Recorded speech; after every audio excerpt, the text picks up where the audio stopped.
A for loop is a count controlled loop, meaning that you know the number of times the loop will execute before you start running the loop. And a for loop syntax looks like this. It's the word for, and then a parentheses, and then you create a variable that's going to be the counter for this loop.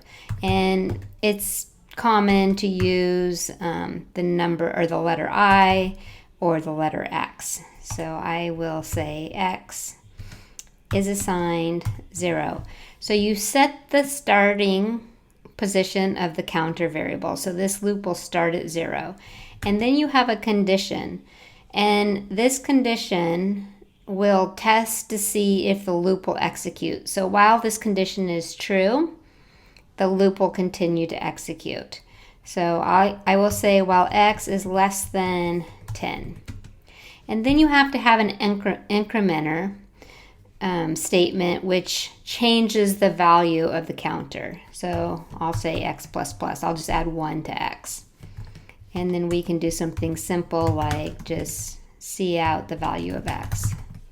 So when I run this, it prints 0 through 9 because I start my counter at 0 and then I test, is X less than 10? It is.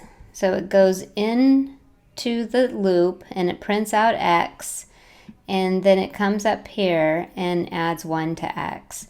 And then it keeps going while X is less than 10. So as soon as X becomes 10, so when I add 1 to 9 and I get 10, this will be false and the loop will not execute. So I've copied my code into the C++ visualizer, and let's walk through this program.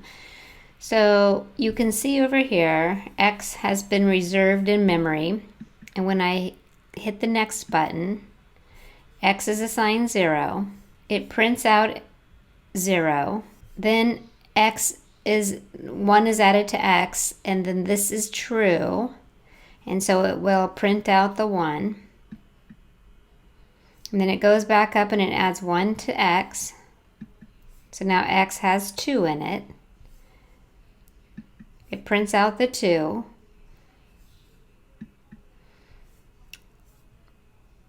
Then X has 3 in it, and it'll print out the 3. And then it goes back up and X will contain 4.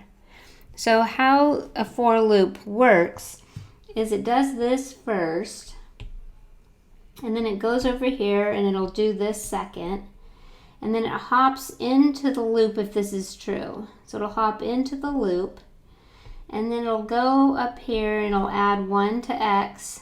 So this is the third, and then this is the fourth, and then it will check the condition again. So it'll keep going over and over like this until the condition is false.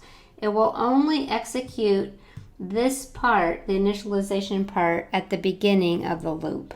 So let's go back and look at a few other things we can do with loops. If I want to loop from 1 to 10, I can loop from 1, and I can say, well, X is less than 11, or X is less than or equal to 10. And it loops from 1 to 10. I don't have to add just 1 each time. I can add 2 each time. So each time through the loop, I will add 2. So it prints out 1, 3, 5, 7, and 9. I can start at a big number and I can loop down. So I'll start at 10 and I want to loop while X is greater than or equal to 1. And each time I'm going to subtract 1. So it starts at 10 and it goes down to 1. I can subtract 3, and it starts at 10 and it goes to 7, 4, and 1. So again, this is the initialization. It'll go check to see if this is true. If it is, it'll hop in the loop and execute all the statements within this block. It'll go back and increment or decrement, and then it'll keep testing the condition. It'll do that over and over until the condition is false. One thing you have to know is when you hop out of the loop, since X was declared within the for loop, it was declared within a block, so it only has scope within that block. So that means if I try to print out X outside of the loop, I will have an error, undeclared identifier, because X is deleted from memory as soon as this loop executes. If I need to remember that ending number that's stored in X, I would want to declare my variable outside of main.